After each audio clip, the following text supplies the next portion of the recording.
बड़ी खबर आ रही है। पुंछ में सेना की गाड़ी पर घात लगाकर हमला बोला गया है।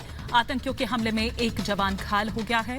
पुंछ में सेना और पुलिस का ये ऑपरेशन जारी है। 2 से 3 पाकिस्तानी आतंकवादी घेरे गए हैं। सेना के बड़े अधिकारी इस वक्त मौके पर मौजूद हैं। पुंछ के टोपापोर इलाके की ये घटना है, जहां आतंकियों के खिलाफ ये ऑपरेशन अभी भी जारी है। आतंकियों ने सेना की जिप्सी और ट्रक को निशाना बनाया है। आज 4 बजे आतंकियों ने सेना की गाड़ी को निशाना बनाया है। शाम 4 बजे की ये घटना।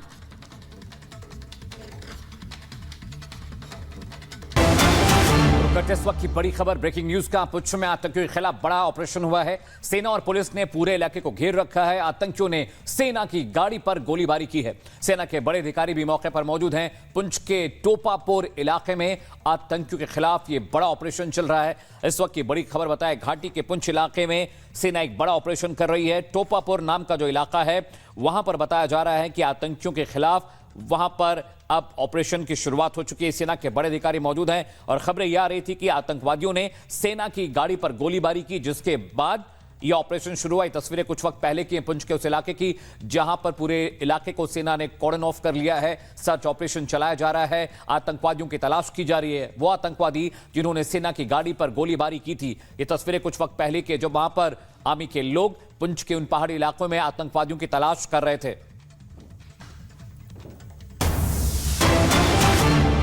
रुक करते अगली बड़ी खबर का। पंजाब के मंत्री अमन अरोड़ा को सजा, मंत्री अमन अरोड़ा को 2 साल की सजा दी गई है। 15 साल पुराने केस में यह सजा सुनाई गई है। मारपीट का जो केस था, उसमें दोषी पाए जाने पर अमन को सजा मिली। इस वक्त की बड़ी खबर बताया, जो पंजाब से आ रही है, अमन अरोड़ा नाम के जो नेता हैं, उन्हें 2 साल की सजा दी गई है। 15 साल पुराना एक केस था जिसमें उन्हें सजा सुनाई गई है और मारपीट का यह केस था।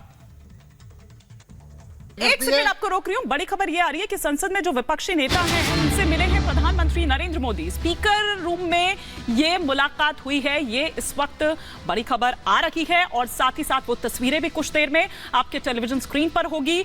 संसद में जो विपक्षी नेता हैं, उनसे ये मुलाकात प्रधानमंत्री की, और साथ ही साथ इससे पहले भी हमने देखा कि जब ये सेशन शुरू हो रहा था, उस वक्त प्रधानमंत्री की ओर से ये कहा भी गया था कि वो जो बाहर का गुस्सा है, हार की जो बौखलाहट है, जो है, वो भीतर ना उतारिएगा। लेकिन ये शीतकालीन सत्र में हमने देखा कि कुछ इसी तरह की तस्वीर सामने निकल कर आई और सस्पेंशन के रूप में 146 वो सांसद हमने देखे जिनको सस्पेंड कर दिया गया। दोनों सदनों के फ्लोर लीडर्स जिनसे ये मुलाकात हुई। आप अपनी बात कंप्लीट कर सकते हैं परमिंदर सिंह सेठी जी, फिर मैं सिद्धार्थ यादव जी। मैं वही कह रहा हूं, भारतीय जनता पार्टी अपने प्रेस कॉन्फ्रेंस के अंदर उनके अलग अलग नेता कभी डिक्लेयर करते हैं जी आप सीएम केजरीवाल अंदर जाएंगे, उसके बाद जो ईडी उनको सम्मन करती है, ये ईडी को डिक्टेट कर रहे हैं। हाँ। और आप जितनी भी संवैधानिक संस्था है उनका मिसयूज कर रहे हैं। इनको देश को जवाब देना पड़ेगा। अब तो ये पुराना हो गया सर, कुछ नया लेकर आइए। नहीं, नया तो ये लेके आएंगे। हाँ। एक बात बताइए ना, आपको क्या मिला, क्या सबूत मिला,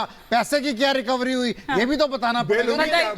बताइए सिद्धार्थ जी। अरे आपने कब्जा करा हुआ सारी संवैधानिक संस्थाओं के ऊपर। अच्छा, सुप्रीम कोर्ट में भी भरोसा नहीं है आपको? नहीं, अब आप देखो, ठीक है, जवाब ले लेते। इसीलिए तो ये क्रांति हुई है। सारा ईडी जितने वो कह रहे हैं कि वो नहीं डरे हुए, आप डरे हुए दरअसल हुआ है। ठीक है, जब आप डिक्टेटरशिप की राजनीति करते हैं, डेमोक्रेसी की हत्या करते हैं। ठीक है, सेठी जी सुन लेते हैं। देखिए, अभी सेठी जी ने कहा कि किस हैसियत से बुलाया गया, यही तो समस्या है। अरे भारत का संविधान आपकी हैसियत से बड़ा है।